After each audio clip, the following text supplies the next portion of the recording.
হালুগাঁও লাহ কয়াতুল গাঁও পঞ্চায়তৰ সভাপতি অনিল চন্দ্ৰ পাঠক আৰু খেত্ৰীখাৰদিয়া গাঁও পঞ্চায়তত সভানেত্ৰী ৰূপে নিৰ্বাচিত হৈছে গীতাঞ্জলি কলিতা। নৱগঠিত হাজো শুৱালকুছি বিধানসভা সমষ্টিৰ অন্তৰ্গত হালুগাঁও লাহ কয়াতুল গাঁও পঞ্চায়তৰ সভাপতি ৰূপে নিৰ্বাচিত হৈছে অনিল চন্দ্ৰ পাঠক আৰু উপসভানেত্ৰী পদত জোনালী নাথক নিৰ্বাচিত হৈছে।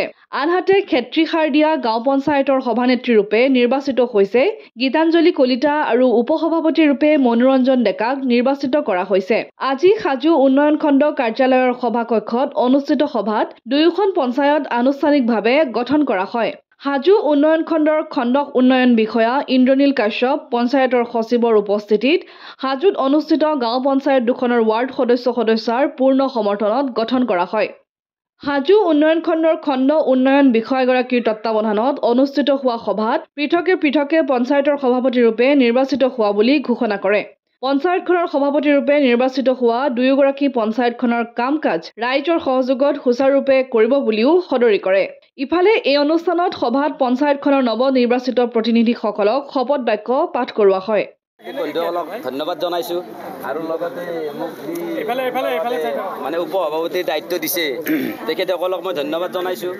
আৰু আমাৰ আগন্তুক 5 বছৰ আমাৰ 78 নং খেত্ৰীখাৰদিয়া পঞ্চায়তত ভালদৰে কাম কৰি যাম, ৰাইজৰ কাম কৰিম।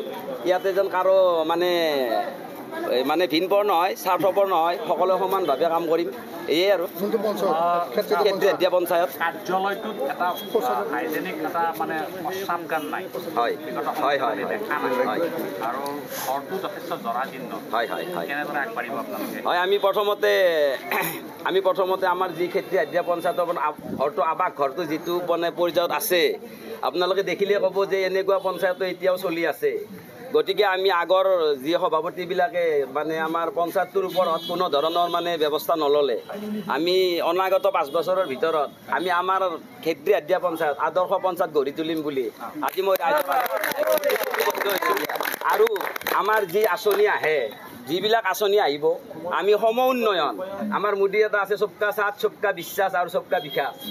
গতিকে আমি এই আদৰ্শৰে আমি আমাৰ পঞ্চায়তখন গঢ়ি নিয়াৰ কাৰণে চেষ্টা কৰিম আৰু আমাৰ ৰাইজৰ আশীৰ্বাদ থাকিব আৰু সমূহ ৰাইজক লগত লৈ আমি আঁচনিবিলাক সমূহ ৰূপায়ণ কৰাৰ কাৰণে চেষ্টা কৰিম।